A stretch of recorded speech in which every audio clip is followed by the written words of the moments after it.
My name is Margaret Elena Rodriguez, and 3 months ago, I thought I knew what betrayal felt like. I was wrong. True betrayal doesn't come from strangers or enemies. It comes wrapped in a voice you've heard say, "I love you, Mom," for 26 years, delivered with the same hands you once kissed when they had scraped knees, spoken by someone you carried for 9 months and would have died to protect. Before we jump back in, tell us where you're tuning in from, and if this story touches you, make sure you're subscribed, because tomorrow I've saved something extra special for you. I'm 62 years old, a successful telecommunications executive who built Phoenix Digital Solutions from a spare bedroom into a company worth $47 million. I have silver hair that I refuse to dye, laugh lines earned from genuine joy, and hands that still shake slightly when I think about the phone call that changed everything. I'm telling you this story because some of you might think I went too far. Others might think I didn't go far enough. But by the end, you'll understand why I sleep peacefully at night knowing exactly what I did. The thing about successful women is that people assume we got where we are by being ruthless. That we clawed our way to the top, stepping on others, sacrificing relationships for profit margins. The truth is messier and more painful. I built my empire by trusting too much, loving too deeply, and believing that the people closest to me shared my values.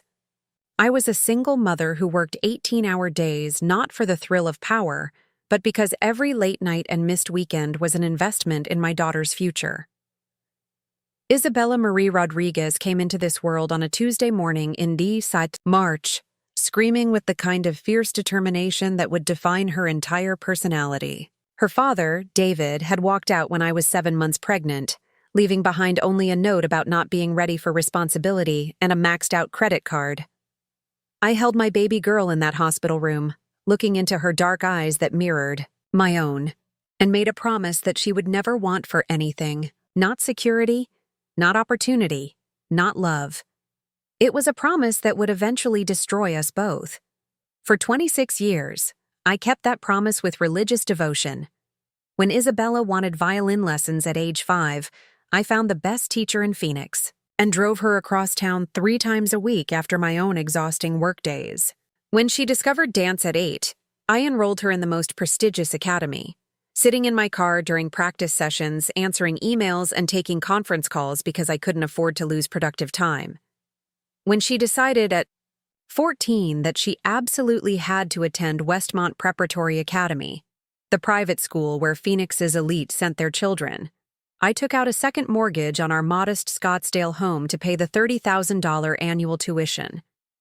Isabella thrived in environments that challenged her, and I convinced myself that her occasional coldness toward me was simply the natural independence of a brilliant young woman finding her own way. When she criticized my clothes as too corporate, or my car as embarrassingly practical, I laughed it off as teenage attitude.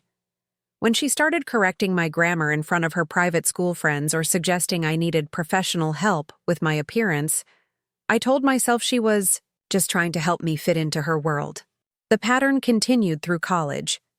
Isabella chose Stanford naturally, where she studied international business with a minor in art history, because she wanted to be well-rounded for the social requirements of success. The phrase should have been a warning, but I was too proud of her acceptance to prestigious programs to notice the calculating way she spoke about relationships and networking opportunities. I paid her tuition, room and board, study abroad expenses, and the costly internships that required her to work unpaid in expensive cities like New York and London. Each semester brought requests for additional funds, a laptop upgrade for better, performance in her demanding coursework, a car because public transportation was unreliable and embarrassing, designer clothes because presentation matters in professional environments, Mom. Surely you understand that. I understood it all. I understood it so well that I liquidated investments, postponed my own retirement contributions, and worked contracts I should have delegated to younger associates just to ensure Isabella never felt the sting of financial limitation that had defined my own youth. My mother had cleaned houses to pay for my community college classes, and I was determined that my daughter would enter adulthood with every advantage I'd been denied. After Stanford, Isabella moved to Manhattan, where she worked at a boutique consulting firm that specialized in helping wealthy families manage their investments and charitable foundations. The irony wasn't lost on me that my daughter, who had never worried about money a day in her life, was now advising other people how to spend theirs wisely.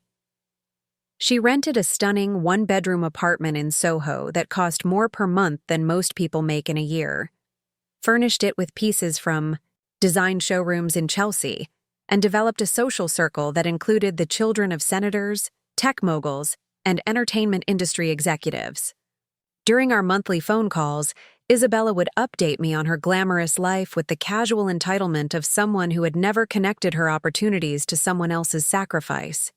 She spoke about weekend trips to the Hamptons, charity, galas where she rubbed shoulders with New York's social elite, and the networking events that were apparently crucial for her career advancement. She never asked about my work, my health, or whether I was lonely in the large house that had grown too quiet after her departure.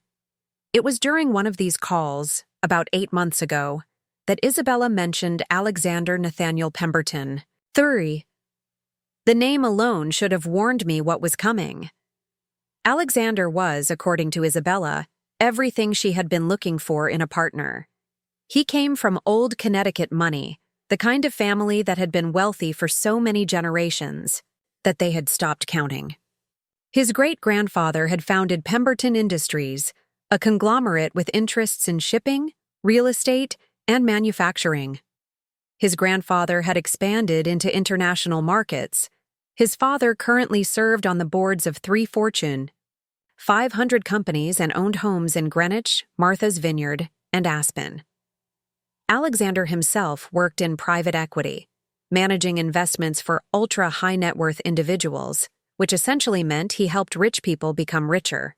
He was handsome in the way that expensive education and generational wealth could create, with perfectly styled brown hair, a smile that had been straightened by the best orthodontists money could buy, and the kind of casual confidence that came from never having doubted his place in the world. Isabella was smitten in a way I had never seen before, not with love exactly, but with the lifestyle Alexander represented.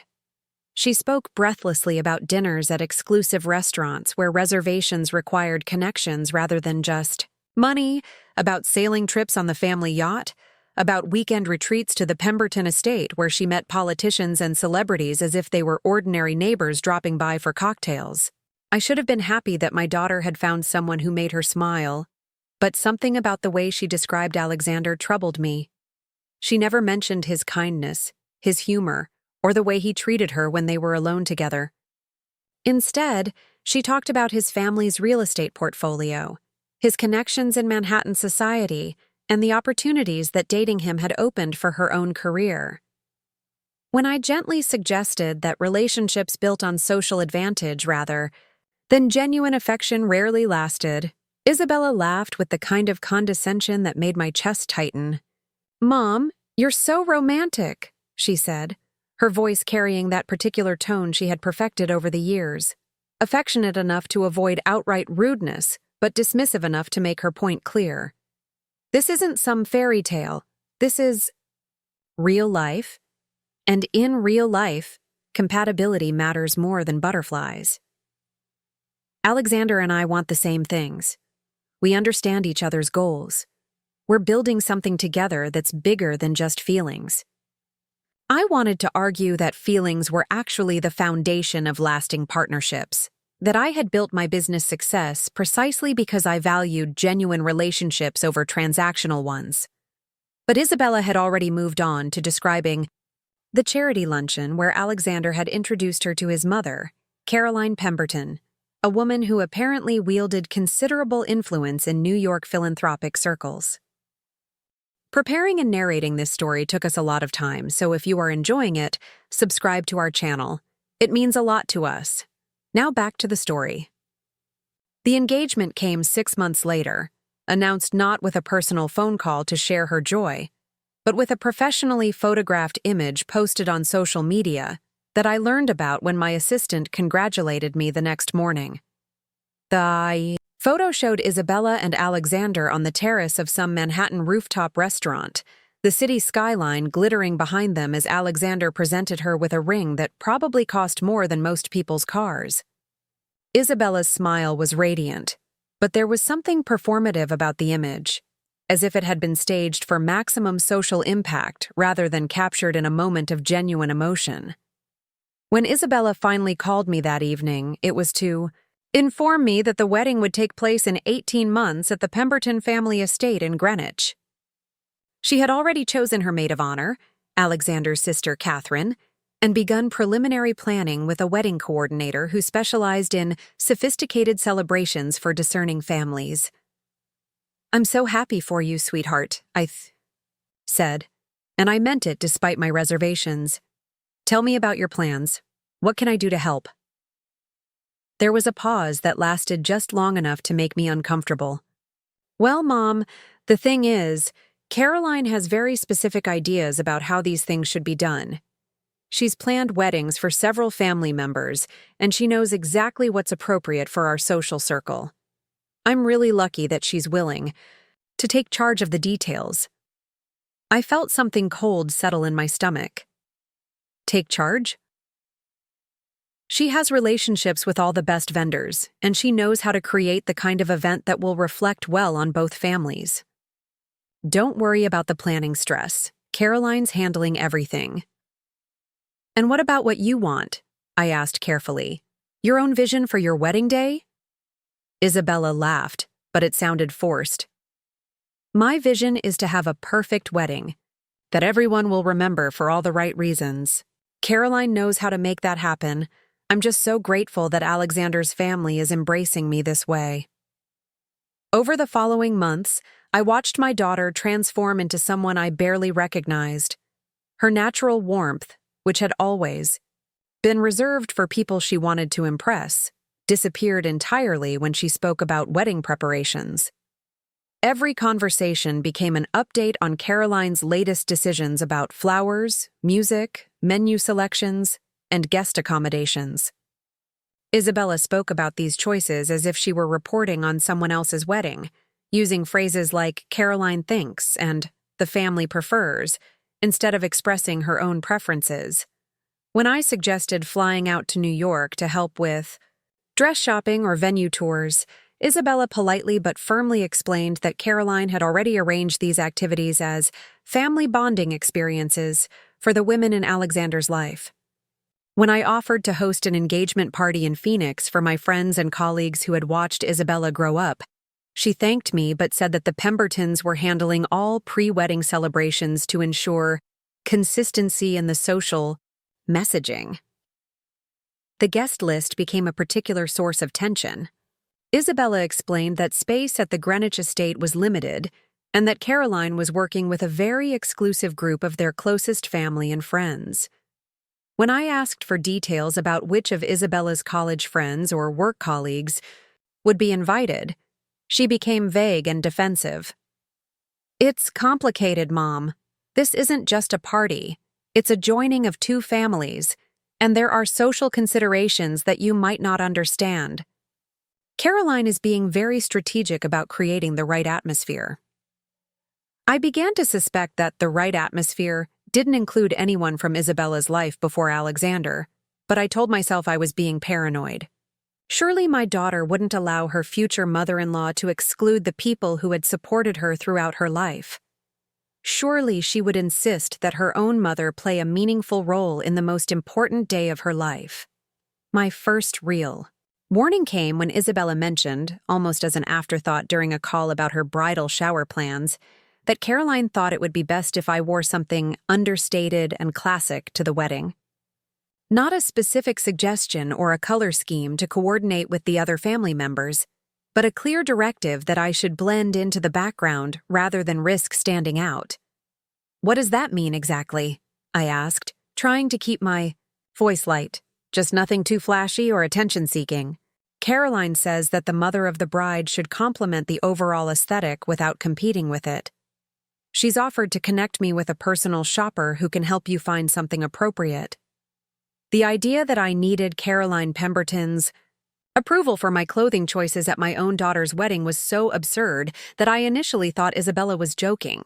When her silence made it clear she was entirely serious, I felt a flash of anger that surprised me with its intensity.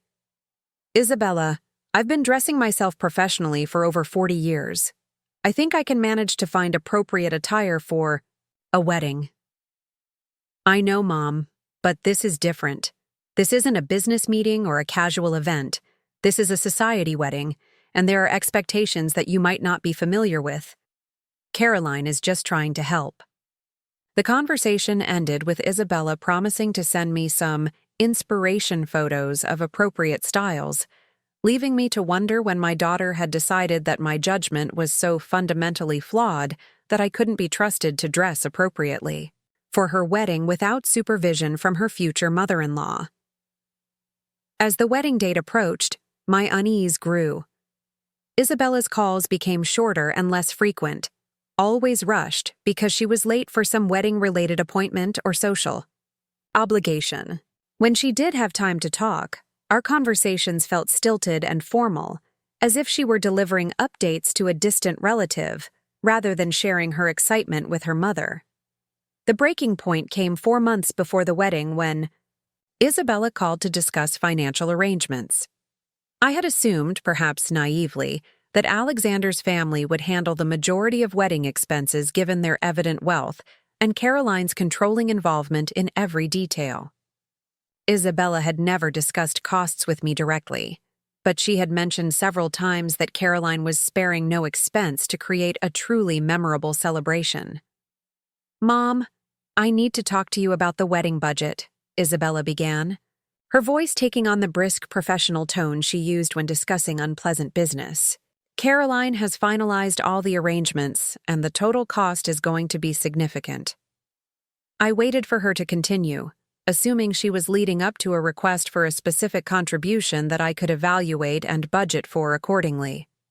The venue, catering, flowers, music, photography, and accommodations for out-of-town guests will be $487,000. Caroline thinks it's important that both families contribute equally to demonstrate our shared commitment to the celebration. The number hit me like a physical blow. Nearly $500,000 for a single day. More than I had spent on Isabella's entire Stanford education. More than the down payment on my first house. More than some people earned in a decade.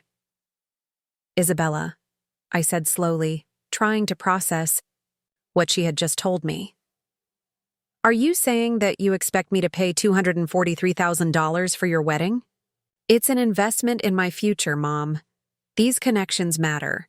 The guest list includes people who could transform my career, Alexander's career, our entire lives. Caroline says that the impression we make at our wedding will follow us for years."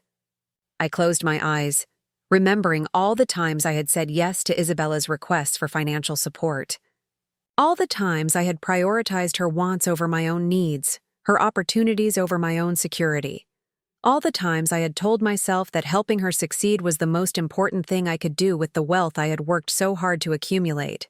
"Sweetheart, that's an enormous amount of money. Let me look at my finances and see what's possible." "Actually, Mom, Caroline needs confirmation by tomorrow. The vendors require deposits, and she doesn't want to lose any of the reservations. She says that delays can compromise the entire event." Tomorrow. 24 hours to commit nearly $250,000 based on choices I had no input in making, for an event where I was apparently expected to dress according to Caroline Pemberton's specifications and stay quietly in the background, while my daughter married into a family that seemed determined to erase any evidence of her life before Alexander. But she was my daughter, my only child. The little girl who had once made me Mother's Day cards with crayon drawings of flowers and crooked hearts. The young woman who had called me crying during her first week at Stanford because she was homesick and scared. The person I loved more than anyone in the world, whose happiness mattered more to me than my own financial security. "All right, Isabella. I'll make it work." The relief in her voice was immediate and genuine. "Thank you, Mom. I knew you'd understand how important this is." I'll have Caroline send you the vendor contact information so you can arrange the payments directly. That night, I sat in my home office reviewing investment portfolios and retirement accounts, calculating which assets I could liquidate with the least long-term damage to my financial security.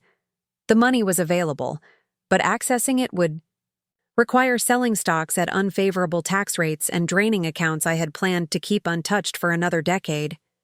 I would recover financially, but it would take years of careful management and delayed retirement plans. I told myself it was worth it. Isabella's happiness was worth any sacrifice I might have to make. Her future was more important than my own comfort. If this wedding would launch her into the kind of life she wanted, if it would bring her the joy and security I had always tried to provide, then the cost was irrelevant. Over the next 3 months, I coordinated payments to florists in Connecticut who specialized in estate-appropriate arrangements, caterers who provided sophisticated cuisine for discerning palates, and photographers whose portfolios included weddings for celebrities and political families. Each vendor seemed to understand that this was a Pemberton family event, speaking about Caroline's specifications with the kind of reverence usually reserved for royalty. Meanwhile, my relationship with Isabella continued to deteriorate in ways that were subtle but unmistakable. Our conversations became increasingly one-sided, with Isabella providing updates on wedding preparations while showing little interest in my work, my health, or my life outside of my role as financial contributor to her celebration. When I mentioned feeling stressed about the significant expense, she reminded me that I had chosen to support her wedding and that the stress would be worth it when I saw how beautiful everything turned out. When I asked about bringing a date to the wedding, perhaps my longtime friend and occasional companion Michael Chen, Isabella hesitated before explaining that Caroline preferred to keep the guest list limited to immediate family and very close friends. When I pointed out that Michael had been part of Isabella's life since she was 12 years old, attending her graduations and celebrating her achievements, she promised to see what was possible, but warned me not to get my hopes up. The dress, shopping experience that Caroline had offered to facilitate never materialized. Instead, Isabella sent me a series of photos showing appropriate styles that seemed designed to make me as invisible as possible. Muted colors, conservative cuts, modest necklines that would ensure I blended seamlessly into the background of what was supposed to be my daughter's special day. 2 weeks before the wedding, I received a beautifully printed invitation that looked like something from a museum exhibition. Heavy cream paper with elegant calligraphy, announcing the marriage of Isabella Marie Rodriguez to Alexander Nathaniel Pemberton III. The ceremony would take place at 4 o'clock in the afternoon on the Pemberton family estate, followed by dinner and dancing. Guests were requested to arrive by 3:30 and dress according to the sophisticated garden party theme. At the bottom of the invitation, in smaller print, was a note about accommodations. The Pemberton family had reserved a block of rooms at the Greenwich Harbor Inn for out-of-town guests. I assumed this meant me, since I would obviously be traveling from Phoenix for the wedding, so I called the inn to confirm my reservation. "I'm sorry, ma'am," the desk clerk told me after checking her computer system. "I don't see any reservation under the name Rodriguez. The Pemberton block is fully booked with confirmed guests." I called Isabella immediately, assuming there had been some kind of administrative error. "Oh, Mom, I'm sorry about the confusion," she said, sounding genuinely apologetic. "Caroline made those reservations months ago, and they filled up really quickly. But don't worry, I found you a lovely place about 20 minutes away. It's actually perfect because it's quieter, and you'll probably be more comfortable there." The lovely place turned out to be a budget motel near the highway, the kind of establishment that advertised weekly rates and free continental breakfast. When I looked it up online, the reviews mentioned thin walls, unreliable air conditioning, and a location that was scenic only if you enjoyed views of truck stops and fast food restaurants. But I told myself these were minor inconveniences. The important thing was being there for Isabella's wedding day, supporting her as she began this new chapter of her life. The accommodations didn't matter. The distance from the other wedding guests didn't matter.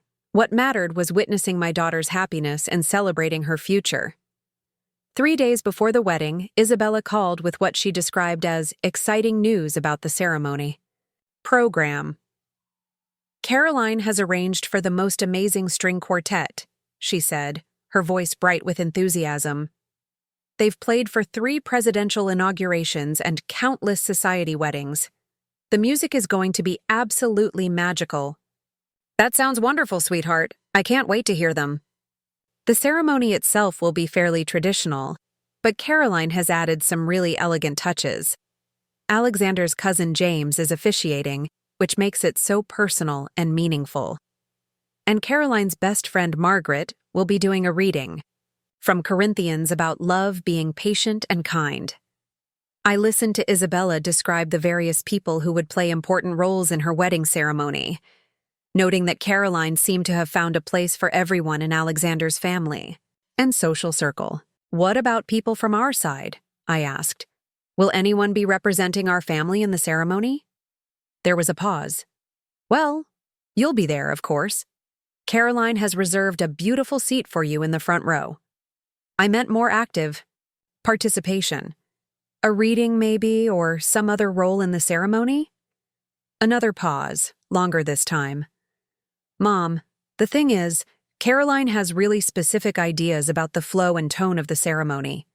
She's worked with this officiant before, and she knows exactly how to create the right atmosphere. Adding different elements might disrupt the carefully planned timing. I felt something inside me crack, just slightly. Isabella, this is your wedding. Surely you have some say in how it's structured. I do have a say, she replied, and I could hear the defensiveness creeping into her voice. I'm saying I want it to be perfect, and Caroline knows how to make that happen. I trust her judgment. More than you trust mine? The question hung between us for several seconds before Isabella sighed. Mom, please don't make this difficult. Everything is already arranged. The programs are printed. The timing is set. The music is selected. I just want you to come and enjoy the day without worrying about all these details. That night, I stood in my walk-in closet looking at the conservative navy dress I had purchased for the wedding.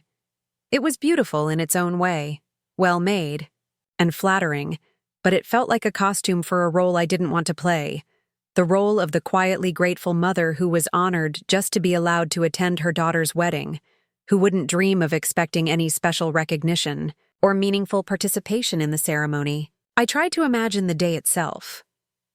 Arriving at the Pemberton estate after a night in the Highway Motel, sitting alone in the front row while Alexander's family and friends filled every other position of importance, watching strangers perform. Readings and play music that would soundtrack my daughter's vows to a man I barely knew. Smiling graciously when people asked how proud I must be. Nodding politely when Caroline received compliments on the beautiful event she had orchestrated. But Isabella would be happy. That was what mattered. She would have the sophisticated wedding she wanted, the social connections she valued, the entrance into a world that would provide her with every advantage. My discomfort was irrelevant compared to her joy. 2 days before the wedding, I was in my office reviewing the final details of my travel arrangements when my assistant knocked on my door. Mrs. Rodriguez? I have Isabella on line 1. She says it's urgent. I picked up the phone, expecting some last-minute crisis about flowers or weather or guest accommodations that I might be able to help resolve. Mom? Isabella's voice was strained, almost breathless. I need to talk to you about something important. Of course, sweetheart. What's wrong? Nothing's wrong exactly.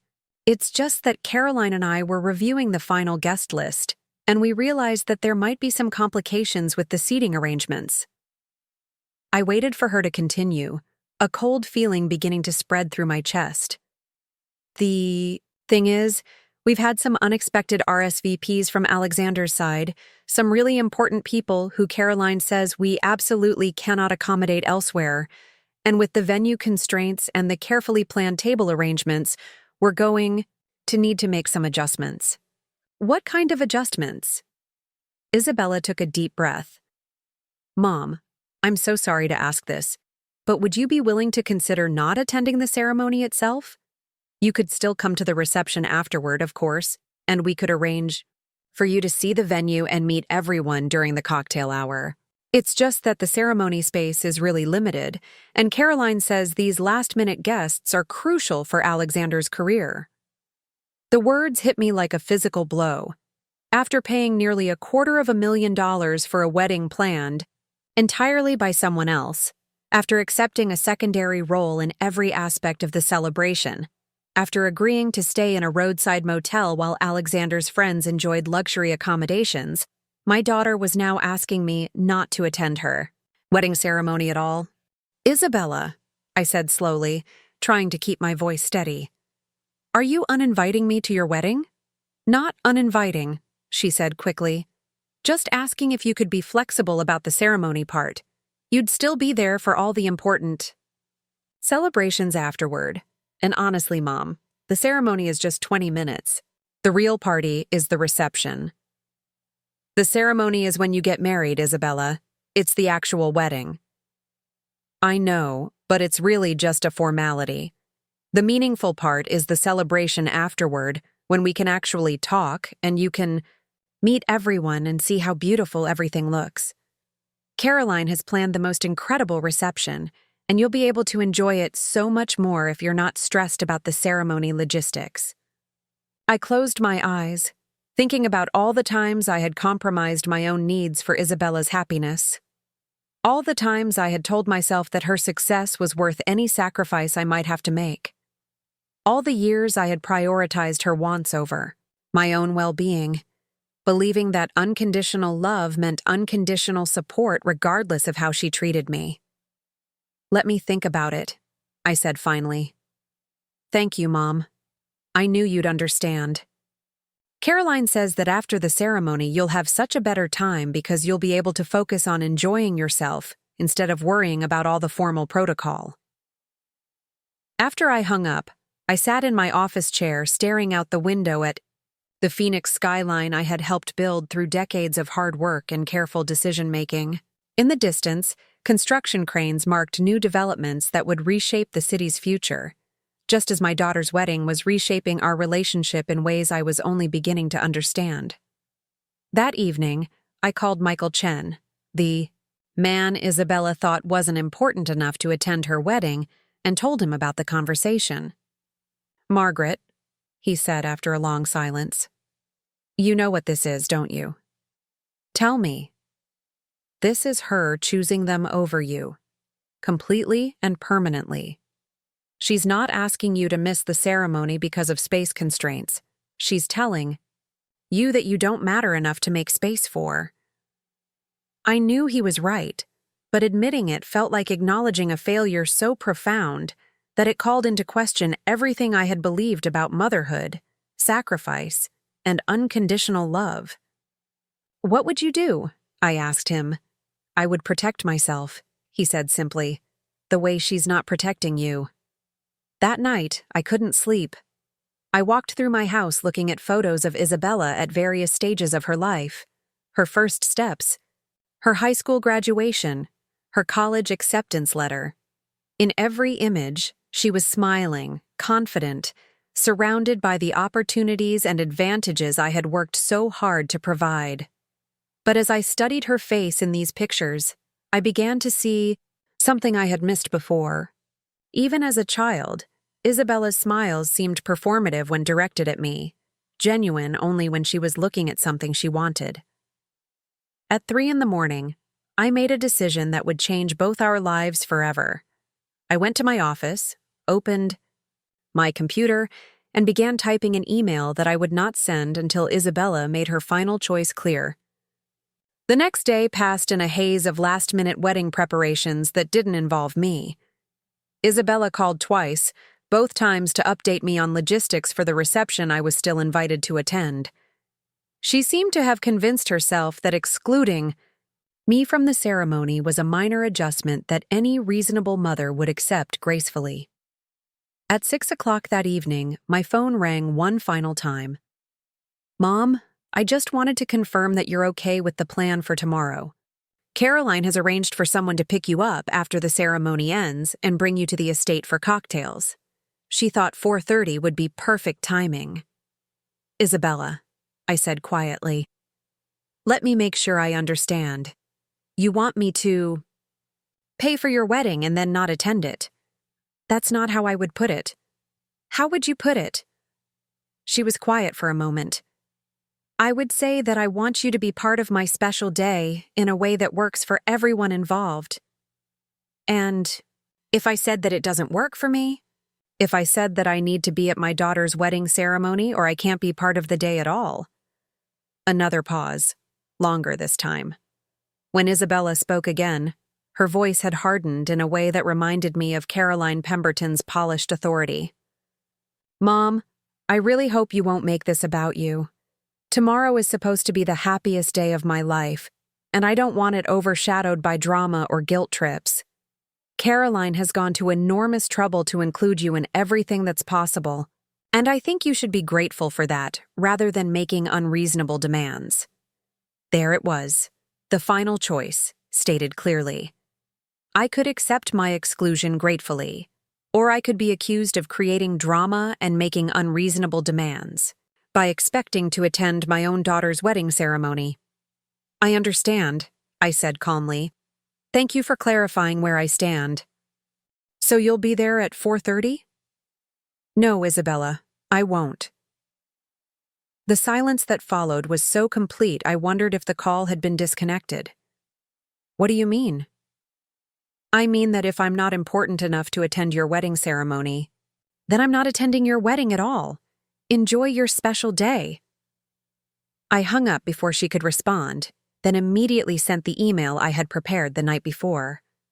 The subject line was simple: Trust Fund Status Change.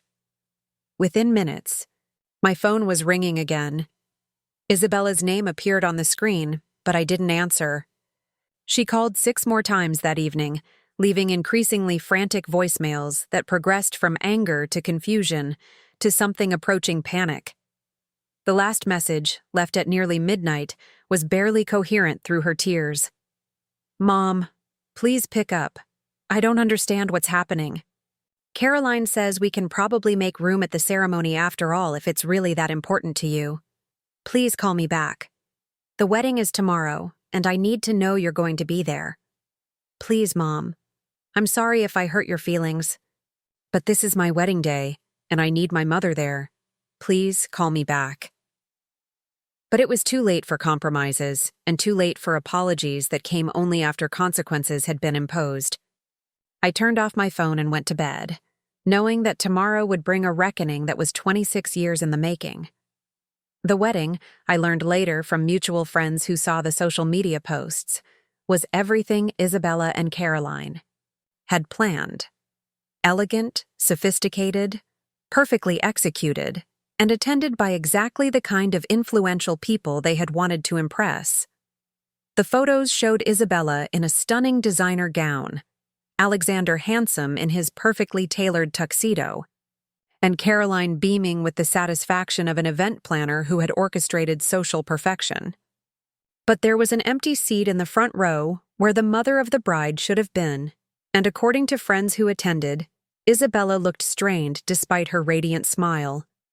The ceremony was beautiful, but there was something hollow about the celebration when the person who had sacrificed the most for the bride's happiness was nowhere to be found.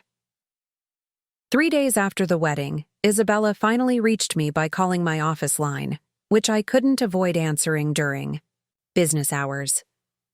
Mom, she said, her voice small and uncertain. I've been trying to reach you. I've been busy. With what? You were supposed to be at my wedding. I was supposed to pay for your wedding, I corrected, which I did. The attending part became optional, according to you. That's not what I meant. And you know it. You're twisting everything around. To make me look bad. Isabella, I don't need to make you look bad. Your choices speak for themselves. My choices? Her voice rose with indignation. I chose to have the wedding of my dreams, and instead of being happy for me, you decided to punish me for it. Is that what you think happened? That's exactly what happened. You threw a tantrum because everything wasn't about you, and you ruined the most important day of my life out of spite. I found myself smiling, though there was no humor in it. If my absence ruined your wedding day, then maybe you should have considered that before uninviting me. I didn't uninvite you. I asked you to be flexible. You asked me to pay for a wedding I wasn't allowed to attend. Most people would call that uninviting. Fine, Isabella snapped, her voice taking on the imperious tone she had learned from Caroline. Maybe I did uninvite you, but only because you were being unreasonable about the seating arrangements. Caroline was trying to accommodate some very important guests, and you were being selfish about it. I see. And how is married life treating you so far? The abrupt change of subject seemed to catch her off guard. It's wonderful. Alexander and I are very happy. I'm glad to hear that. Have you had a chance to review the trust fund documentation? I sent you? Another pause. What trust fund documentation? Check your email, sweetheart. I think you'll find it very interesting. That afternoon, Isabella called back, her voice shaking with what I recognized as carefully controlled panic. Mom, what is this? What did you do? I dissolved the trust fund that your father and I established when you were born. The one that was supposed to provide you with financial security for the rest of your life. You can't do that. That money is mine. Actually, it was never yours, I replied, keeping my voice perfectly level despite the satisfaction coursing through. Me? The trust fund was established by me, funded entirely by my earnings, and structured with specific conditions that you have now violated. What conditions? You never told me about any conditions. I never told you because I never imagined I would need to. The trust was designed to provide financial support for my daughter throughout her life, contingent on maintaining a respectful and loving relationship with her mother. You chose to sacrifice that relationship for social climbing and wedding aesthetics. Isabella's breathing became audible through the phone, sharp and panicked. Mom, you can't be serious. That trust fund is worth millions. You're talking about my entire financial future. I'm talking about the consequences of your choices, the same way you talked about venue constraints and seating limitations when you decided I wasn't important enough to attend your wedding ceremony. That was different. That was just one day. No, Isabella. That was the culmination of years of you treating me like a convenient bank account rather than your mother. The wedding was simply when you made your priorities crystal clear. I'll fight this. Alexander's family has lawyers. You can't just steal money that belongs to me. I'm not stealing anything. I'm redirecting funds that I earned to causes that align with my values. The Margaret Rodriguez Foundation for Single Mothers will make excellent use of the resources you've forfeited. The silence stretched so long, I wondered if she had hung up. When Isabella finally spoke, her voice was barely a whisper. You're destroying my life over a wedding invitation. I'm protecting myself from a daughter who sees me as nothing more than a financial resource to be managed and dismissed at her convenience. The invitation was simply the moment you made that abundantly clear. What am I supposed to do now? How am I supposed to live? The same way millions of other married women live. On your own income and your husband's family wealth. I'm sure Caroline can provide guidance on managing household budgets for people of your social standing. Isabella began to cry then. Not the performative tears she had used to manipulate me throughout her childhood, but genuine sobs of fear and desperation. For a moment, I felt the familiar maternal instinct to comfort her, to fix whatever was wrong and restore her sense of security.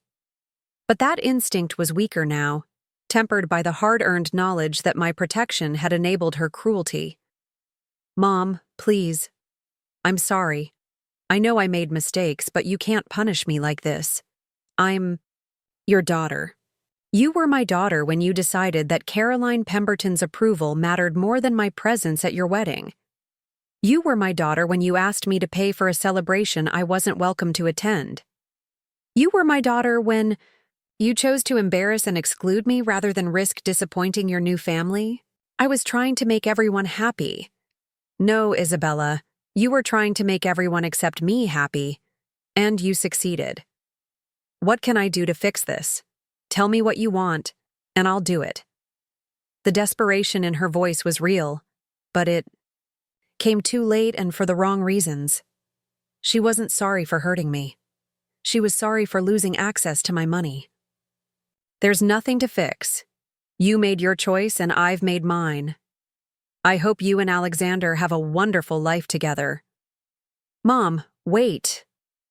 I hung up before she could continue, then immediately called my lawyer to ensure that all the legal documentation was properly filed and irrevocable. The trust fund dissolution was just the beginning of a much larger restructuring of my financial legacy that Isabella would discover over the coming days. That evening, I poured myself a glass of wine and sat on my patio overlooking the Phoenix skyline. The desert air was cooling as the sun set, and the city lights were beginning to twinkle like earthbound stars. For the first time in months, I felt a sense of peace that I had almost forgotten was possible. My phone rang several times throughout the evening. Isabella's number appeared repeatedly, followed by calls from unknown New York area codes that I assumed were Alexander or members of his family trying to intervene on Isabella's behalf. I let them all go to voicemail, uninterested in hearing whatever arguments or threats or pleas they might offer. The next morning brought a series of increasingly frantic voicemails from Isabella, each one revealing more about her financial situation than she had probably intended to share. Apparently, the lifestyle she and Alexander had been living in Manhattan was expensive even by Pemberton family standards, and they had been counting on the trust fund to supplement their income in ways that would allow them to maintain their social position without appearing financially dependent on his parents. Mom, please call me back. Alexander says his family can help us with some expenses, but they have questions about our financial planning that I can't answer. I need to know what our long-term security looks like, and that was always supposed to come from the trust fund. Please, I'm begging you. I know I messed up, but you can't destroy my entire future over one mistake. One mistake. As if years of entitlement and emotional manipulation could be reduced to a single error in judgment that any reasonable mother would overlook in the interest of family harmony. The second voicemail revealed more desperation. Mom, I've been thinking about what you said, and you're right. I should have handled the wedding differently. I should have stood up to Caroline and insisted that you be included in everything. I was weak and I was wrong, and I'm sorry. But please don't let my weakness destroy everything you worked so hard to build for me. The trust fund was supposed to be my security, my children's security. You're not just punishing me. You're punishing generations of our family. Our family. The same family she had been embarrassed to include in her sophisticated wedding celebration. The same family whose values and background she had spent years trying to distance herself from as she climbed toward social acceptance among the Pemberton circle. By the third voicemail, Isabella's carefully maintained composure had cracked completely. I can't believe you're doing this to me. After everything I've achieved, everything I've accomplished, you're going to destroy it all because your feelings got hurt? I worked so hard to build a life that would make you proud, and instead of supporting me, you're tearing it down out of spite. What kind of mother does that to her own child? What kind of daughter, I wondered, treats her mother like a disposable resource once she has access to better options? Michael Chen called that afternoon to check on me, having heard through mutual friends about Isabella's wedding and my conspicuous absence from the celebration. How are you holding up? He asked gently. Better than I expected. Sadder than I hoped. Any regrets? I considered the question seriously. I regret that. It took me so long to understand what she had become, I regret that I enabled her selfishness for so many years by making her life too easy. But I don't regret protecting myself from further exploitation. And the money? The trust fund? Will do more good for single mothers in Phoenix than it ever would have done for Isabella in Manhattan. She'll learn to live within her means, or she'll learn to ask Alexander's family for support. Either way, she'll learn that actions have consequences. That's a hard lesson for a parent to teach. It's a harder lesson for a child to learn when they're 26 years old, because their mother spent 25 years protecting them from natural consequences. That evening brought a new development. Caroline Pemberton herself called my office number, her voice crisp with the authority of someone accustomed to resolving problems through direct intervention. "Mrs. Rodriguez, this is Caroline Pemberton. I believe we need to discuss this situation with Isabella and the trust fund." "I don't believe we have anything to discuss, Mrs. Pemberton. I think you're underestimating the impact of your decision. Isabella is a member of our family now, and her financial security affects all of us. Surely we can find a reasonable solution that addresses your concerns while protecting her future." The presumption in her voice was breathtaking. Even now, after everything that had happened, Caroline apparently believed that her involvement could smooth over any conflict and restore the status quo that served her family's interests.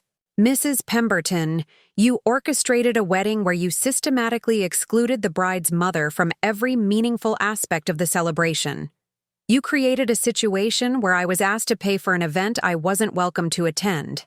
Your idea of reasonable solutions doesn't align with mine.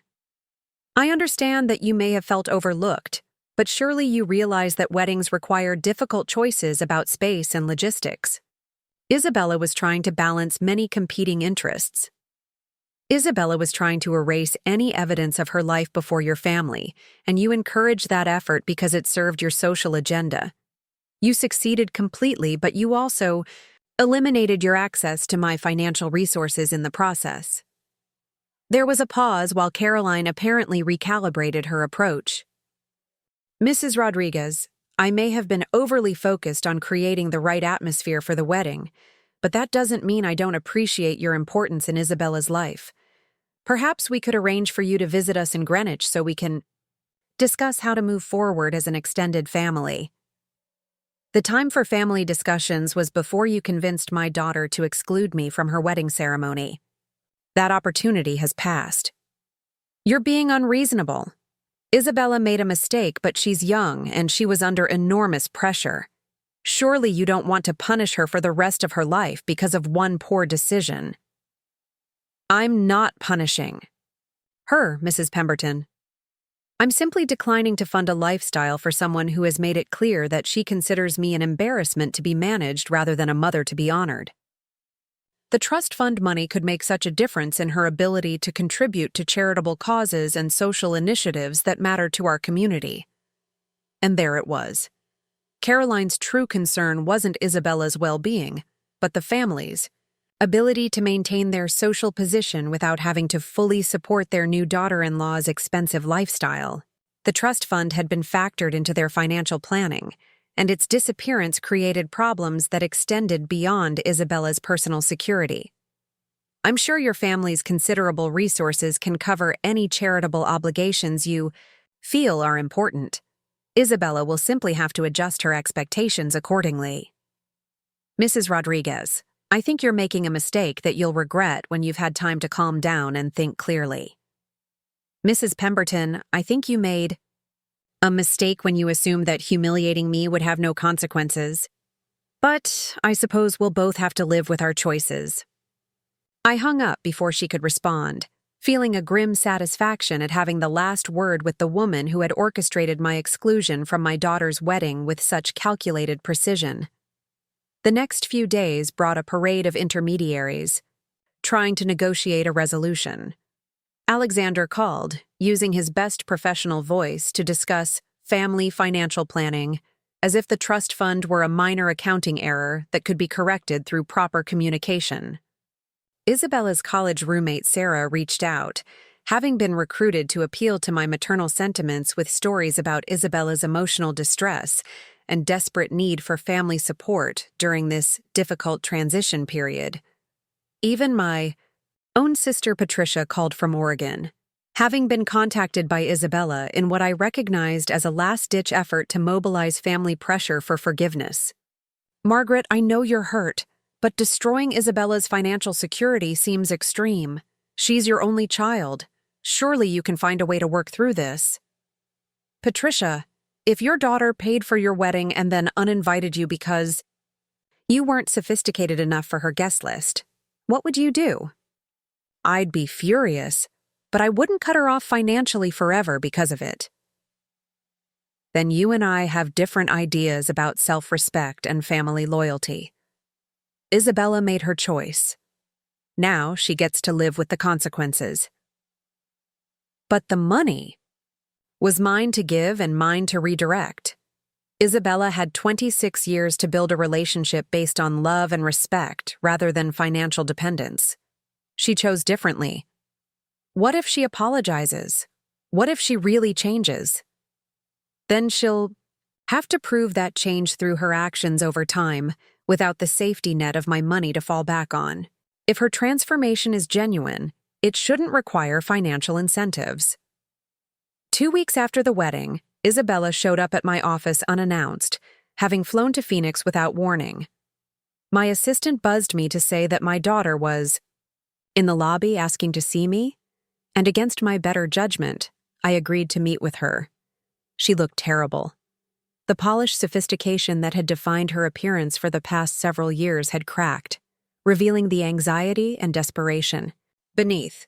Her designer clothes were wrinkled, her makeup smudged, her carefully styled hair disheveled.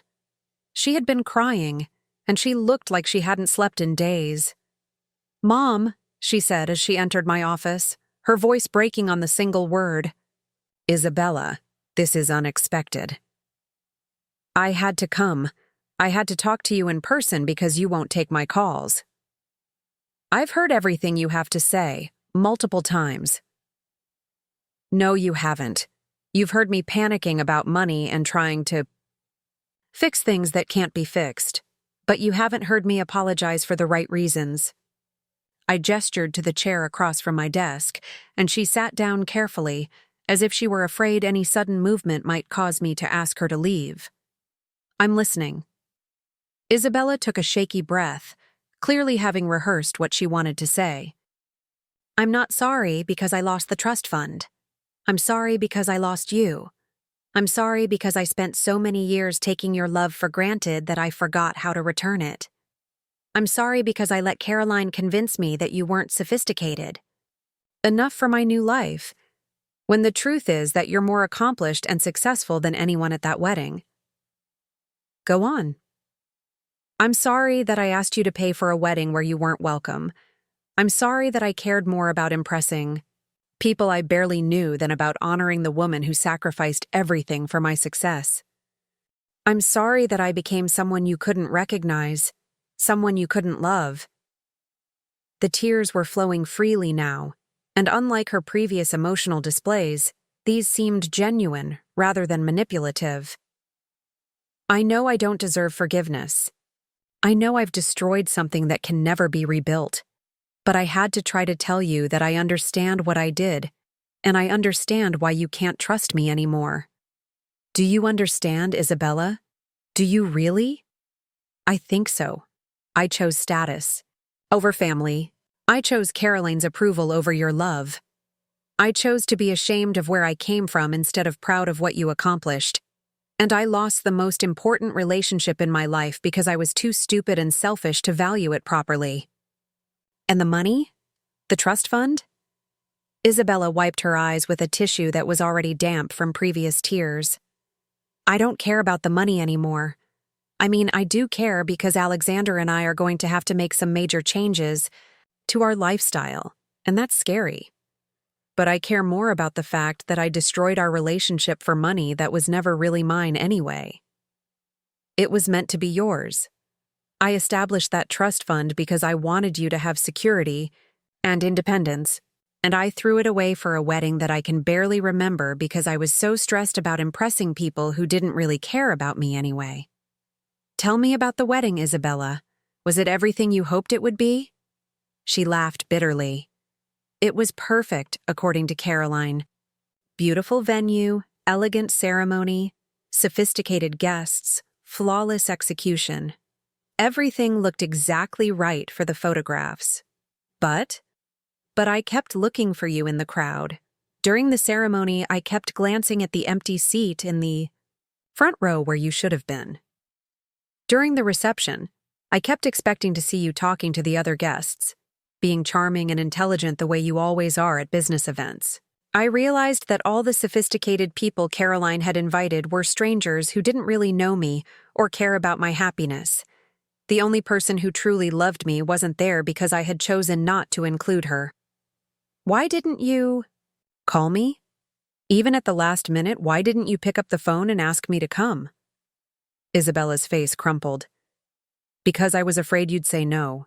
Because I knew I had hurt you too badly for a last-minute invitation to fix everything. Because I was too proud to admit that I had made a terrible mistake and too scared to find out if it was too late to undo it. So instead, you went through with a wedding that felt hollow and incomplete. The whole thing felt like theater, like I was playing a role in someone else's idea of the perfect wedding instead of celebrating my own marriage. Alexander and I barely talked to each other the entire day because we were so busy making sure we spoke to all the right people and created the right impressions. And how is your marriage? How is Alexander handling all of this? Isabella was quiet for a long moment, staring at her hands. He's confused. He doesn't understand why you're so angry about the wedding arrangements. His family has very different ideas about relationships and obligations. Caroline told him that you were being emotional and unreasonable, and that you'd eventually come around once you realized you were hurting me. And what do you think? I think Caroline doesn't understand that some people value love more than social position. I think Alexander has never had to choose between his family's approval and doing the right thing, so he doesn't understand why I should have made a different choice. Is he supporting you through this situation? He's trying to, but he's also frustrated because our financial planning was based on assumptions about the trust fund that are no longer valid. His parents are asking questions about our long-term stability that I can't answer. What kind of questions? Whether we'll be able to afford the lifestyle we've been living, whether we'll need financial help from them to maintain our social obligations, whether I come with assets that make me a valuable addition to the family, or liabilities that make me a burden. The clinical way Isabella described her value to the Pemberton family was heartbreaking, but also illuminating. She had married into a world where relationships were evaluated primarily in terms of financial and social utility, and she was discovering what it felt like to be judged by those standards. That must be difficult. It's terrifying. I spent so many years trying to prove that I belonged in that world, and now I'm learning that my belonging was always conditional on resources I didn't earn and couldn't control. What do you want from me, Isabella? Why did you come here? I want to know if there's any chance that we can rebuild our relationship, not because of money or trust funds or financial security, but because you're my mother and I love you and I miss you. Do you love me, or do you love the security I provided? I don't know how to separate those things. I've never had to.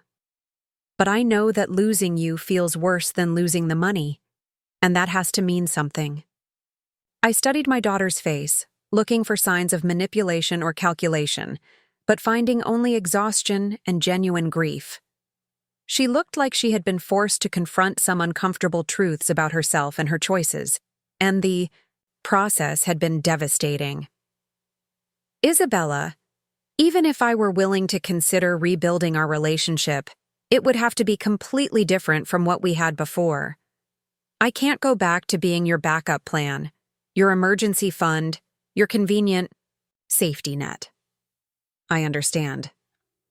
I can't go back to accepting poor treatment because I'm afraid of losing you. I can't prioritize your happiness over my own self-respect.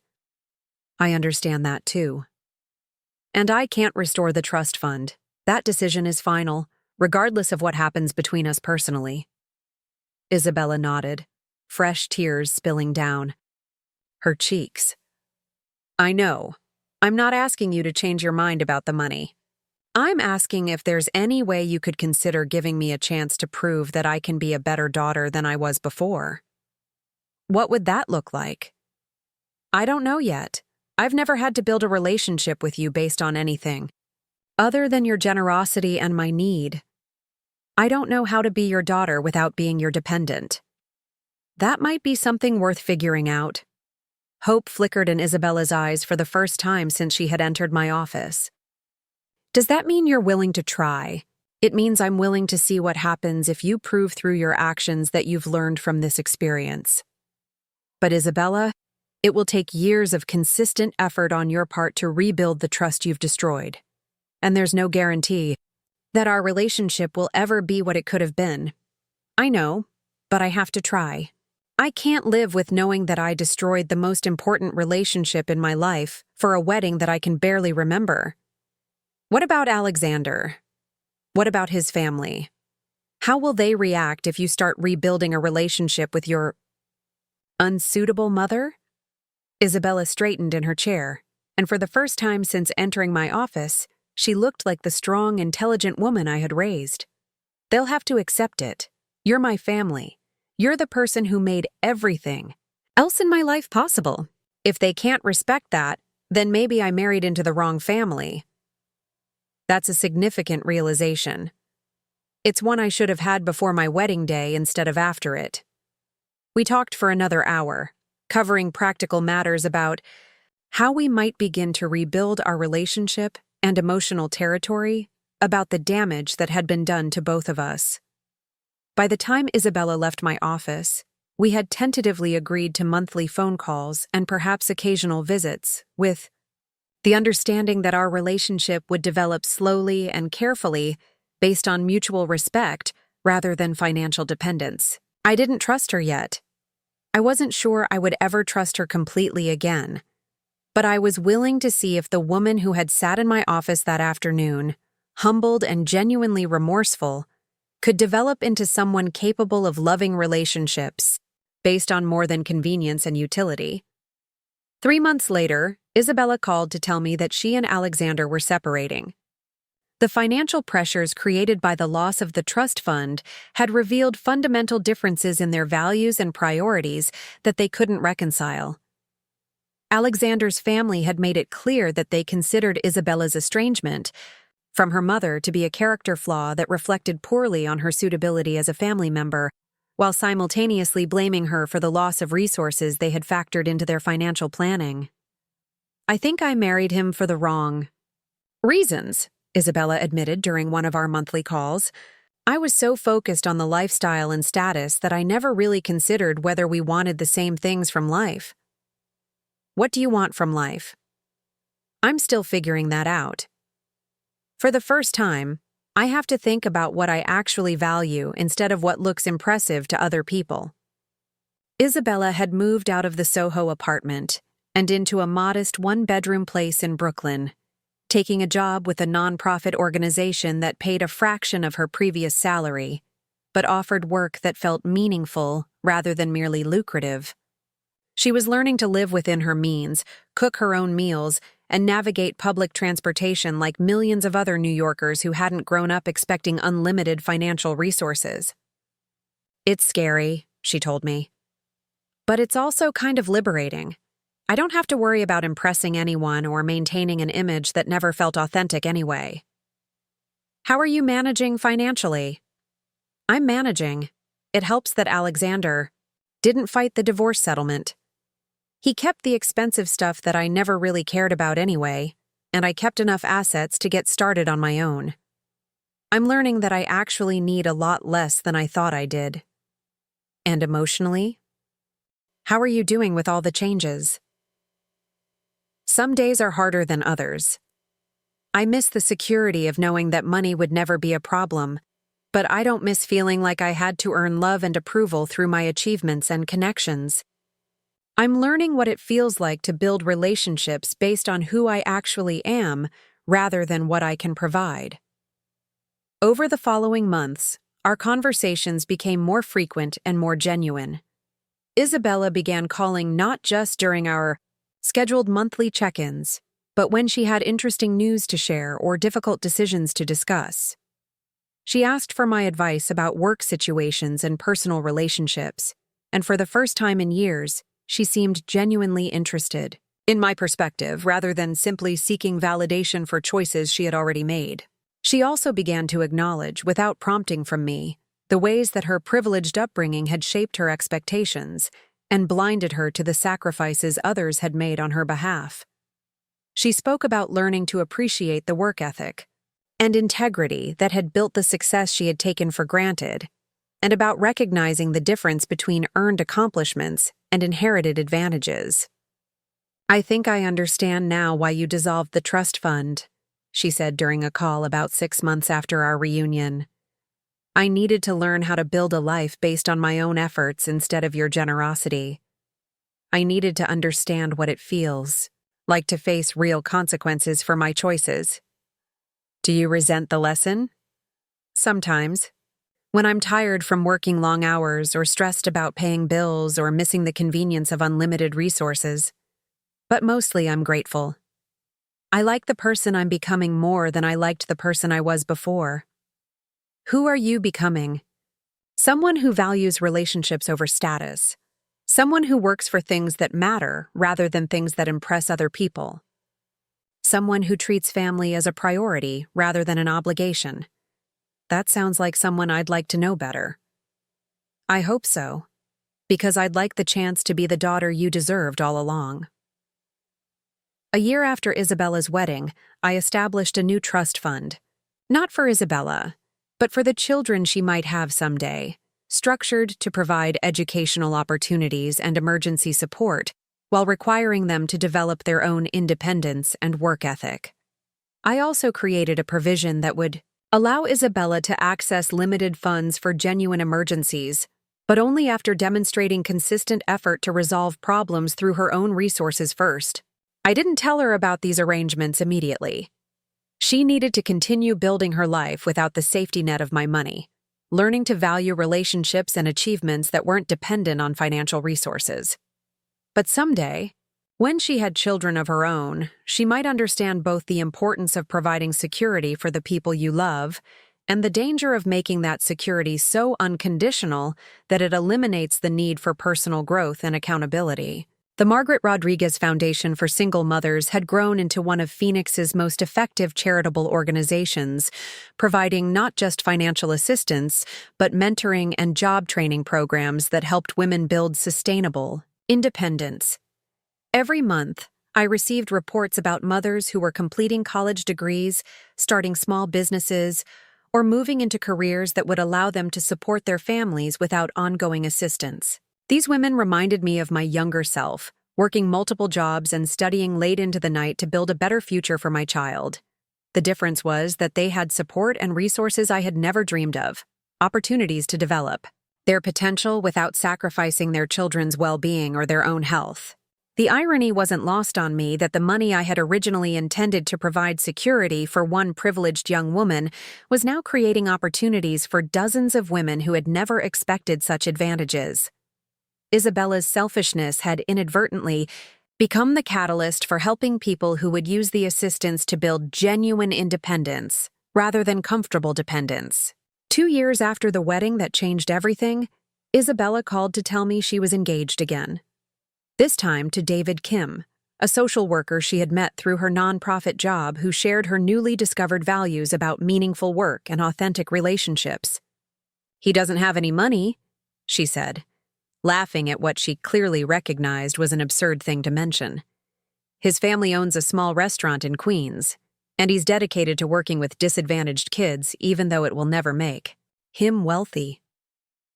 "How do you feel about that?" "Relieved. I love him for who he is, not for what he can provide me. And he loves me for the same reason. We're building something together based on what we both contribute, not on what one of us brings to the other. When is the wedding? We're thinking about a small ceremony in Central Park, maybe followed by dinner at his family's restaurant. Nothing fancy, nothing sophisticated, just the people who actually care about us celebrating something real. That sounds perfect. Mom, I know I don't have the right to ask this, but would you consider coming to this wedding? I promise it will be different. I promise you'll be honored and included and treated like the important person you are. I was quiet for a moment, thinking about the difference between this invitation and the last one. This time, Isabella was asking for my presence rather than my money. This time, she was offering me a place of honor rather than grudging accommodation. This time, she was choosing me rather than choosing against me. I would be honored to attend. Your wedding, Isabella. Really? Really. But I'm paying for my own hotel room, and I'm wearing whatever dress I choose, and if anyone suggests that I'm not sophisticated enough for the guest list, I'm leaving immediately. Isabella laughed, the first genuinely joyful sound I had heard from her in years. Deal. Although I should warn you that David's family is going to love you. They're the kind of people who appreciate hard work and genuine accomplishment more than inherited privilege. They sound like my kind of people. They are. And Mom? Yes? Thank you. For everything. For loving me enough to let me fail. For being strong enough to protect yourself when I wasn't strong enough to protect our relationship. For giving me the chance to learn how to be a better person. Thank you. For learning the lesson. It would have been a waste of both our suffering if you hadn't. The wedding was everything Isabella had promised. Small, intimate, genuine, and filled with people who clearly cared about the couple's happiness rather than their social status. I sat in the front row, wearing a dress I had chosen myself, watching my daughter marry a man who looked at her with the kind of love that had nothing to do with what she could provide him. During the ceremony, Isabella looked directly at me as she said her vows, her eyes bright with tears of joy rather than stress. When the officiant pronounced them married, David kissed his new wife while she reached out to squeeze my hand, including me in their moment of triumph rather than excluding me from their celebration. At the dinner afterward, I sat with David's parents, sharing stories about our children's journey to this moment and laughing about the challenges of raising strong-willed kids who sometimes had to learn important lessons the hard way. David's mother told me how much Isabella talked about me, how proud she was of the business I had built and the strength I had shown during their estrangement. She says you taught her that love without boundaries isn't really love, Mrs. Kim said. That's a hard lesson for a parent to teach, but an important one for a child to learn. It's a lesson I learned too late, I replied, but better late than never. As the evening wound down, Isabella and David approached my table, hands intertwined, faces glowing with happiness. Mom, we have something to tell you, Isabella said, her voice bubbling with excitement. We're moving to Phoenix, David added. Isabella got offered a position with the Children's Advocacy Center, and I'm transferring to the local Department of Social Services. We want to be close to family, Isabella continued. We want our children to know their grandmother, and we want to be part of your life in a real way, not just through phone calls and occasional visits. I felt tears prick my eyes at the thought of having my daughter nearby again, but these were tears of joy rather than sorrow. Are you sure? You both have careers in New York. You have lives there. We have jobs in New York, David corrected gently. But family is in Phoenix. Isabella has told me so much about the city where she grew up, about the business you built there, about the community that supported you both. We want to be part of that. Besides, Isabella added with a grin, someone needs to keep an eye on you and make sure you're taking care of yourself instead of just working all the time. I take excellent care of myself. We'll see about that. David is an excellent cook, and he's already planning to fatten you up with homemade Korean food. I'd like that very much.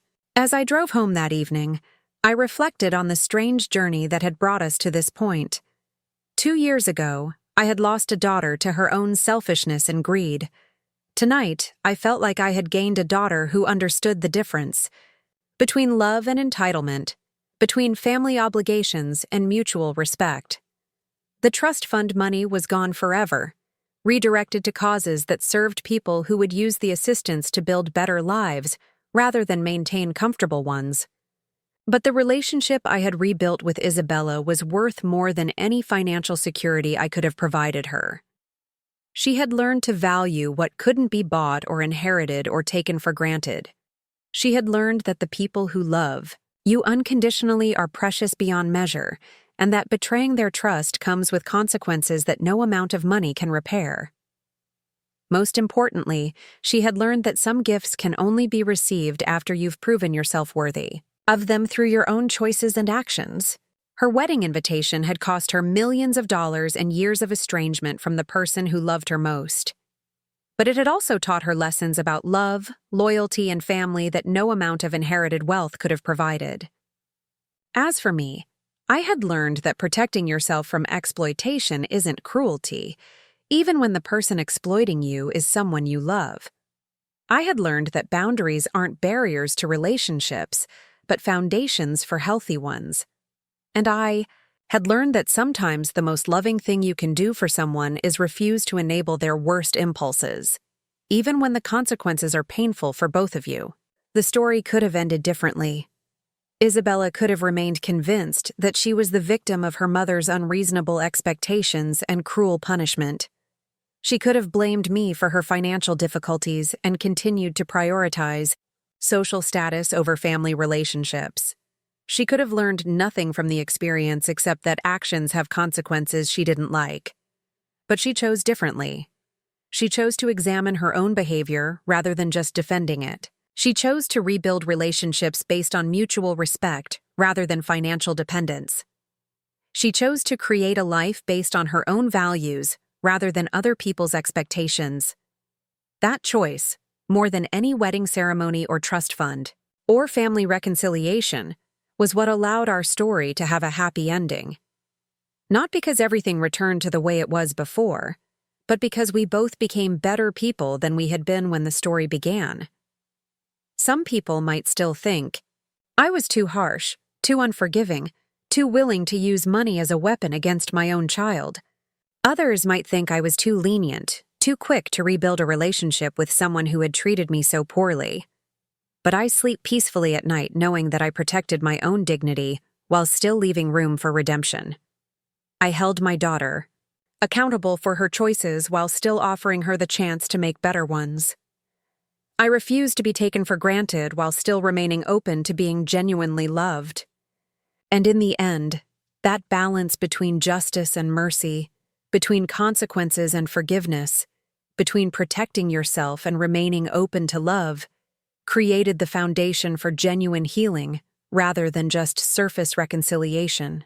3 years have passed since that transformative wedding day that never included me, and the changes in our lives have been profound. Isabella and David settled into Phoenix with an enthusiasm that surprised even me. They found a charming adobe house in an older neighborhood where the trees are mature and the community still believes in knowing your neighbors. David's social work has connected him with families throughout the city, while Isabella's advocacy work has brought her into contact with the same nonprofit networks that support the Margaret Rodriguez Foundation. Watching them build their life together has been a revelation. They approach challenges as partners, discussing financial decisions openly and making sacrifices together rather than expecting one person to solve problems for both of them. When their air conditioning failed during the brutal August heat, they researched repair options, compared costs, and chose a solution within their budget rather than calling for family assistance. When Isabella's car needed major repairs, they evaluated whether fixing it made more sense than finding reliable used transportation, ultimately choosing practicality over pride. These might seem like mundane domestic details, but to me, they represent a fundamental shift in how my daughter approaches life. She has learned to see problems as opportunities to demonstrate resourcefulness rather than emergencies requiring rescue. She has discovered satisfaction in overcoming challenges through her own efforts, rather than frustration at being inconvenienced by limitations. The nonprofit sector in Phoenix has embraced Isabella's energy and intelligence, recognizing someone who understands both privilege and its absence.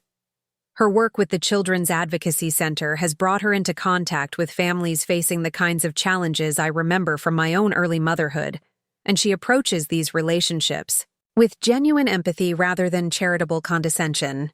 "I used to think helping people meant writing checks," she told me recently as we shared lunch at a small cafe near her office. "But real help means understanding what people need and empowering them to achieve it themselves. That's a sophisticated understanding of service." It's something I learned from watching you, actually. The foundation doesn't just give money to single mothers. It provides education, mentoring, job training, all the tools they need to build independence. You always understood that lasting change comes from within.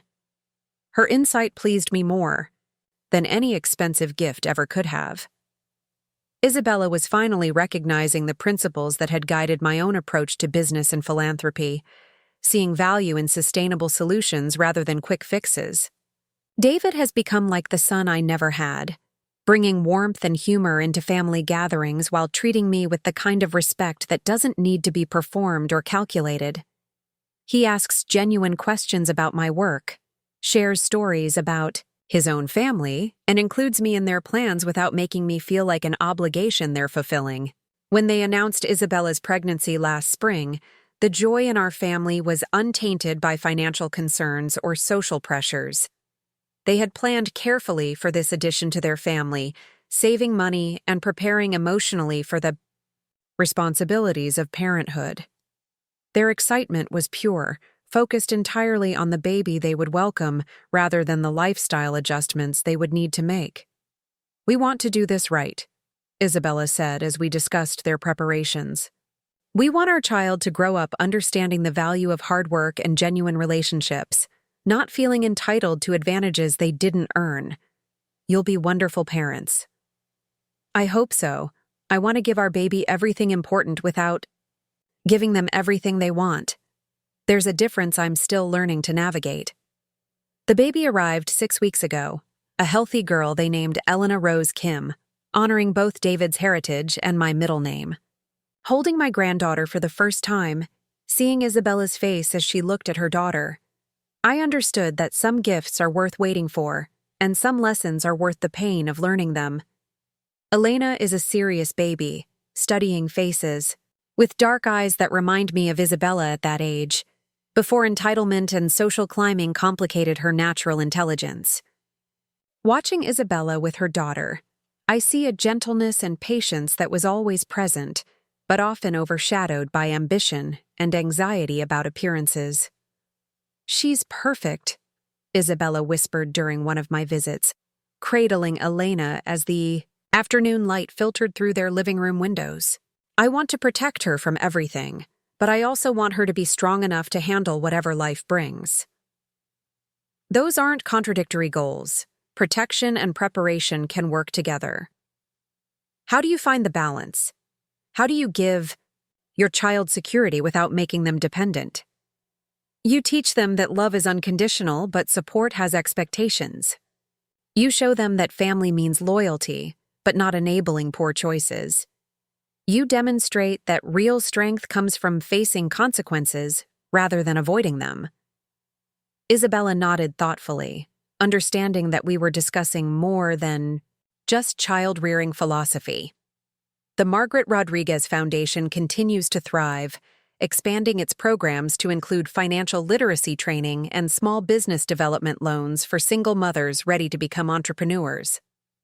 Each success story reinforces my conviction that the trust fund money found its proper purpose, creating opportunities for people who will use them to build better lives, rather than maintain comfortable ones.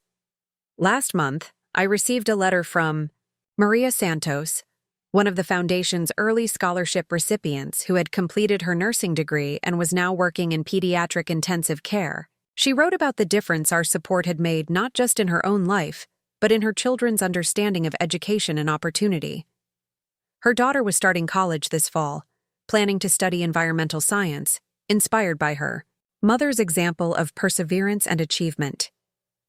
"Your foundation didn't just change my life," Maria wrote. "It showed my children that their circumstances don't define their possibilities. That's a gift that will affect generations of our family." Reading her letter, I thought about the generational impact of my decision to redirect Isabella's inheritance. The money that would have supported one privileged young woman's lifestyle has instead created opportunities for dozens of families. To break cycles of limitation and build sustainable prosperity, Isabella has become one of the foundation's most effective advocates, using her professional skills and personal connections to expand our donor base and refine our programs. Her presentations to potential supporters carry unique authenticity because she speaks from experience about both privilege and its absence, about the difference between earned achievements and inherited advantages. "I understand how easy it is to take opportunities for granted when you've never been without them," she told a gathering of Phoenix business leaders last month. "But I also understand how transformative those opportunities can be when they're offered to people who will use them to build something meaningful." Her advocacy work has brought unexpected recognition. The Arizona Nonprofit Alliance selected her for their Emerging Leaders program, and the Phoenix Business Journal featured her in their 40 Under 40 profiles, highlighting her transition from corporate consulting to community service. The irony wasn't lost on either of us that she was receiving public recognition for work that paid a fraction of her previous salary, but provided far greater personal satisfaction. "Do you miss the old life?" I asked her after the Business Journal article was published. "The financial security, the social status, the easy solutions to problems? Sometimes I miss the simplicity of solving problems with money," she admitted. "But I don't miss the person I was when that was my default solution. I like myself better now." Even without the trust fund? Especially without the trust fund. I earned this life. David and I built it together through our own choices and efforts. Nobody can take it away from us because it doesn't depend on anyone else's generosity. Her answer revealed how completely she had internalized the lessons that cost us both so much to learn. Isabella finally understood that independence wasn't just financial but emotional, that security came from competence rather than inheritance, that relationships built on mutual respect lasted longer than those based on financial dependence. Alexander, her first husband, had sent a brief congratulations card when Elena was born, a formal gesture that suggested lingering confusion about why their marriage had ended. His note mentioned his recent engagement to the daughter of a family friend, someone whose background and resources aligned perfectly with Pemberton family expectations. The match seemed strategic rather than romantic, but perhaps that was what Alexander genuinely wanted from partnership. "Do you ever wonder what would have happened if I'd made different choices?" Isabella asked after receiving his card. "If I'd stood up to Caroline, insisted on including you in the wedding, chosen differently? Do you regret the path you chose?" "I regret the pain we both went through. I regret the years we lost. I regret that it took such a dramatic lesson for me to understand what really mattered. But I don't regret where we ended up."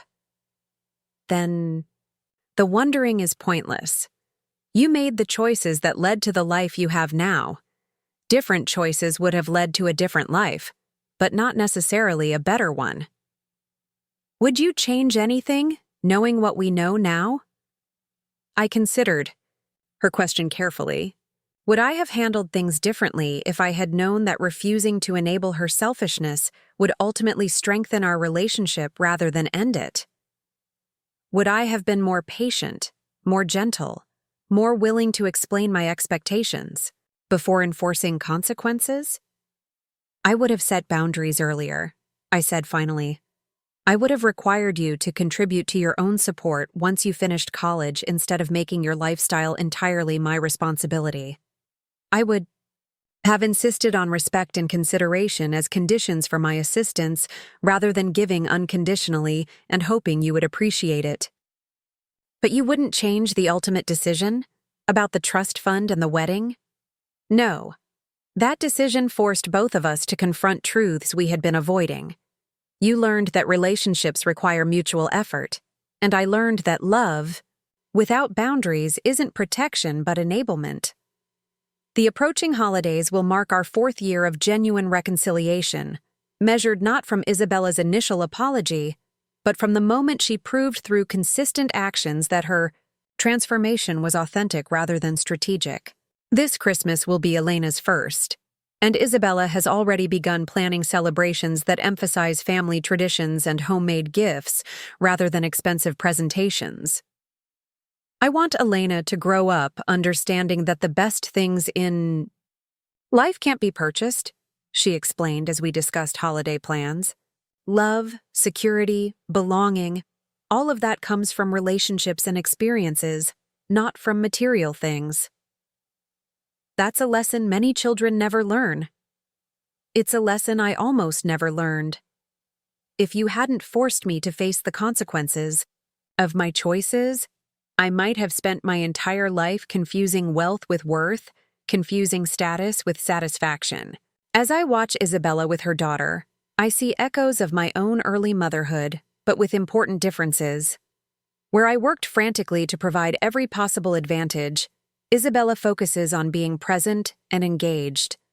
Where I worried constantly about Isabella's future security, Isabella trusts in her ability to help Elena develop the skills and character necessary to create her own opportunities.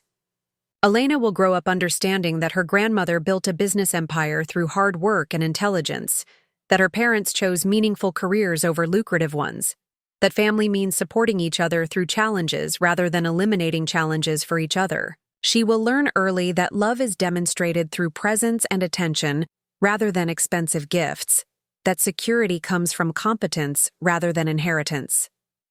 The trust fund I established for Elena and any future grandchildren remains in place, but with conditions that reflect everything I've learned about the relationship between financial support and personal development. Educational expenses will be covered, emergency assistance will be available, but lifestyle support will require demonstration of genuine need rather than mere preference for comfort. More importantly, access to these resources will depend on maintaining respectful relationships with family members and contributing positively to the community. Elena will understand from childhood that privilege comes with responsibilities, that advantages create obligations rather than entitlements. My own retirement planning has evolved significantly since redirecting Isabella's inheritance. The satisfaction I derive from the Foundation's work has convinced me to continue active involvement in philanthropy rather than pursuing the leisure-focused retirement I had originally envisioned. Phoenix Digital Solutions continues to thrive under the leadership team I've developed, allowing me to focus increasingly on charitable work while maintaining oversight of business operations.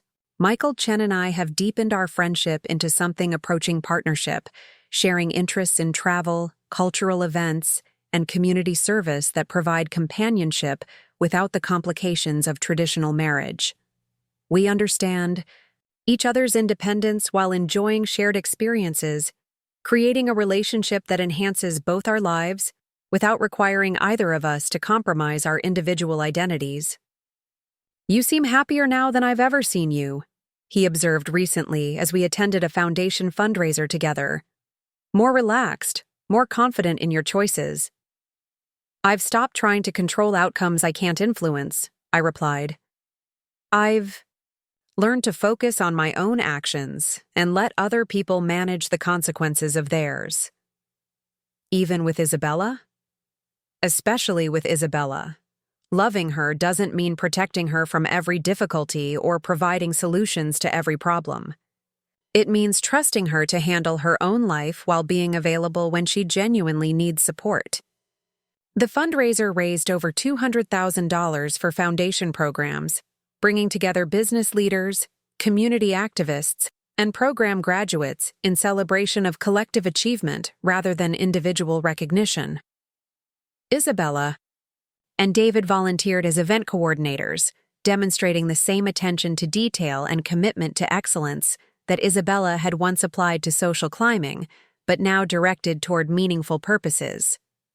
Watching my daughter work that evening, collaborating with volunteers, thanking donors, celebrating the achievements of scholarship recipients, I felt a pride that had nothing to do with her accomplishments and everything to do with her character. She had become someone worthy of respect, rather than someone demanding recognition, someone contributing to her community, rather than simply consuming its advantages. "Mom," she said as we cleaned up after the event, "I've been thinking about something I want to discuss with you." "I'm listening." "David and I have been talking about expanding our family, maybe adopting an older child who needs placement. My work at the Advocacy Center has shown me how many kids are waiting for families, and we think we could provide a stable home for someone who might not otherwise find one. That's a significant commitment." "It is, but we've realized that having enough to share, even if it's not abundant by some standards, creates an obligation to share it. We want Elena to grow up understanding that family isn't just about biology, but about choosing to love and support each other." "What kind of child are you considering?" "Probably a school-age girl, maybe someone who's been in the system for a while and needs stability more than infancy.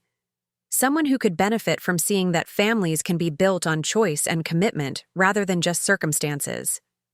The maturity reflected in Isabella's adoption plans impressed me more than any professional achievement or social recognition ever had.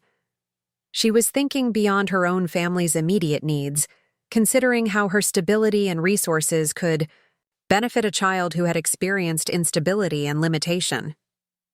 "Have you considered the challenges? The emotional complications of helping a child recover from trauma or neglect?" "We've been taking classes through the agency, learning about attachment issues and behavioral challenges, and all the ways that previous experiences can affect development. It won't be easy, but we think it will be worthwhile." "It sounds like you've thought this through carefully." "We have. And Mom, we've also thought about asking if you'd be willing to be an additional support person for whatever child we adopt. Not financially, but emotionally. Another stable adult who could provide consistency and encouragement." The request touched me deeply, representing not just trust in my judgment, but recognition of my value as a family member, rather than a financial resource. Isabella was inviting me to play a meaningful role in expanding their family, acknowledging that my experience and wisdom had value beyond my ability to solve problems with money. "I would be honored to help in whatever way seems appropriate. Thank you. David and I both feel like having multiple generations involved will give our adopted child a stronger sense of belonging and security." 6 months later, Isabella and David welcomed 10-year-old Carmen Rodriguez into their family, a serious girl whose background included foster placements and family disruptions that had left her cautious about trusting adults but eager for stability. Carmen's integration into our extended family has been gradual but positive, facilitated by Isabella's patience and David's experience working with children who have experienced trauma. Watching Isabella navigate the challenges of parenting a child with complex needs has revealed strengths I never knew she possessed. She approaches Carmen's behavioral difficulties with empathy rather than frustration, understanding that healing takes time and consistency rather than quick fixes or expensive solutions. "Carmen reminds me of myself at that age," Isabella confided, during one of our conversations about the adoption adjustment. Not because of her specific experiences, but because of the way she tests boundaries to see if the adults in her life will remain constant when things get difficult. "How are you handling that?" "By being constant. By showing up consistently and keeping my promises and demonstrating that love doesn't disappear when someone makes mistakes or has bad days. That's wisdom that will serve you well with both your daughters." "It's wisdom I learned from you, actually." You showed up consistently for me for 26 years, even when I was difficult or demanding or ungrateful. The difference is that I'm trying to teach Carmen early that consistency comes with expectations, that being loved doesn't mean being indulged. Carmen has begun to flourish in the stability Isabella and David provide, showing improvement in school performance and social relationships, while gradually lowering the defensive barriers that had protected her through years of uncertainty. Her presence has enriched our entire family, bringing perspective about resilience and gratitude that benefits everyone around her. Elena, now walking and beginning to talk, treats Carmen like the big sister she has become, following her around the house and seeking her attention with the kind of uncomplicated affection that has helped Carmen begin to trust that she belongs in this family permanently. Their relationship demonstrates daily that love can be chosen and developed rather than assumed and taken for granted. As I write this, 5 years have passed since the wedding invitation that changed everything. Isabella and David are discussing the possibility of purchasing a larger home to accommodate their growing family, but they're approaching the decision with the same careful consideration they apply to all major choices, weighing costs and benefits and long-term implications, rather than simply acquiring what they want. The Margaret Rodriguez Foundation has expanded into neighboring counties, providing scholarships and business development support to hundreds of single mothers while maintaining the personalized approach that ensures each recipient receives mentoring along with financial assistance. The success stories continue to multiply, creating ripple effects that extend far beyond individual families to strengthen entire communities. Isabella's career has evolved into regional advocacy coordination, allowing her to influence policy, decisions that affect vulnerable children throughout Arizona while maintaining direct service connections that keep her grounded in practical realities. Her professional reputation rests on competence and dedication, rather than connections or inherited advantages, creating the kind of sustainable success that can't be taken away or undermined by changing circumstances. Our relationship has achieved a balance I never thought possible, characterized by mutual respect and genuine affection rather than obligation and dependence. We share holidays and milestones as participants rather than performer and audience, each contributing according to our abilities while supporting each other through challenges. The trust fund that was meant to provide Isabella with lifelong security has instead created security for dozens of families, while teaching Isabella that the most valuable security comes from competence, character, and genuine relationships rather than inherited wealth. The wedding that was supposed to launch her into social prominence instead launched her into authentic adulthood, where achievements are earned rather than purchased, and relationships are based on mutual respect rather than financial utility. Sometimes I wonder what Caroline Pemberton would think of the life Isabella has built since leaving the sophisticated world of Manhattan society. Would she see the modest house, the practical cars, the meaningful but modestly compensated careers as evidence that Isabella made a mistake in choosing authenticity over advantage? Or would she recognize the contentment and purpose that characterize Isabella's current life as success of a different kind? Not that Caroline's opinion matters anymore. Isabella has learned to measure success by internal standards rather than external recognition, to value satisfaction over status, to prioritize relationships that enhance her character rather than her social position. These lessons came at a high cost, but they have created a foundation for genuine happiness that no amount of inherited wealth could have provided. Elena and Carmen will grow up understanding that their family's story includes both privilege and its absence, both mistakes and redemption, both consequences and forgiveness. They will learn early that love requires effort, that security comes from competence, that the best gifts are often the hardest lessons learned through experience rather than instruction. The circle of influence that began with one woman's decision to stop enabling her daughter's entitlement has expanded to touch hundreds of lives, creating opportunities for people who will use them to build better futures, while teaching valuable lessons about the relationship between support and accountability. This is how change really happens, not through grand gestures or dramatic confrontations, but through consistent choices to prioritize character over comfort, growth over convenience, authentic relationships over superficial advantages.